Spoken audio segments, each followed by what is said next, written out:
So Solo Leveling episode 8 is out and I'm here once again to compare it to the manhwa, to show you guys the differences and the changes that they made, and of course the things that they kept. But before that, I've done the same videos on episode 1 to 6, so I do hope you check those videos out before this one. Now let's jump into this.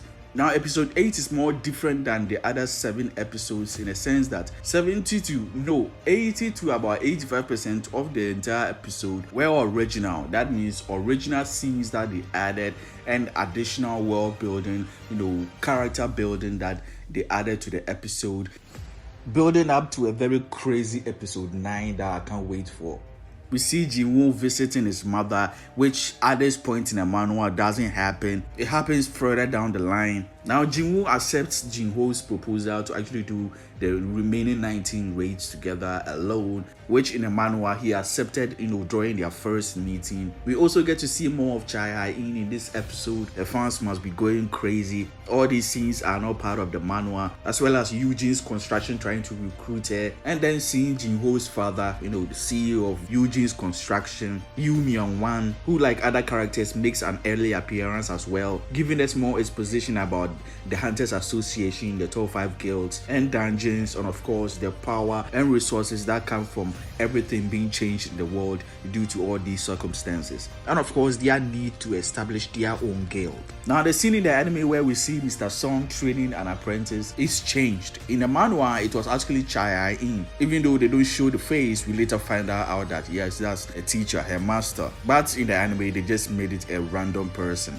The anime also shows more anime-only scenes of our survivors in the double dungeon, showing Kim Sang-sing's family, which doesn't happen in the manhwa. It's just the anime's way to try to get the audience to sympathize with the character after what he did in the double dungeon. We also see Lee Ho-ji in a room, also dealing with a PTSD. She's chatting with her mom, but her mom is not that supportive, which leads to her cutting the call. All these anime scenes were just showing these survivors' life and then bringing them together, as we saw in the end, as they all coincidentally got a call to actually partake in this dungeon. Baek Hyun-ho and Choi Jong-hin, and their meeting are anime-only scenes where they discuss the Jeju Island, something that we saw in the first episode in the very first beginning. And later on, when Baek Hyun-ho is having a drink, we get a couple of shots that just gives us a glimpse of what actually happened, which shows how it didn't go very well. In a manhwa, we know that the Jeju Island went crazy. A lot of people died. It was closed off. An S-ranker died, and one got retired, but we never knew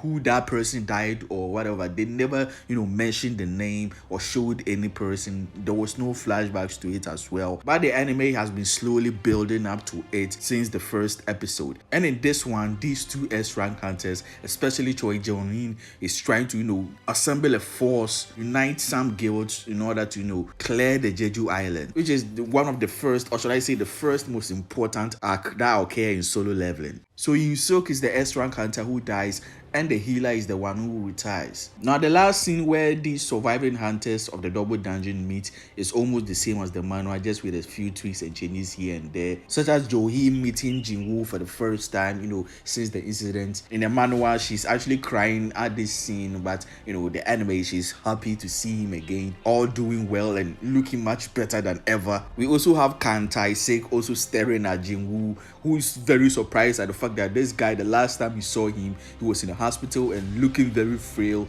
and not at this height and build. And in the manhwa, there was a scene where we actually see him first before this scene, where he's being offered money to actually deal with these criminals, who one of them R-word his daughter. But in the anime, they just cut it short, giving us a couple of seconds, actually trying to build it up for the next episode where they will actually show us the full thing. We also find out in this episode that Jinwoo is level 26 going into this dungeon, which we didn't know in the manhwa. I almost forgot about the scene where Jinwoo was exercising again, trying to over-exercise to get that special reward again, and in the end just getting a normal trash box with basically nothing, with a bingo card. This wasn't in the manhwa as well.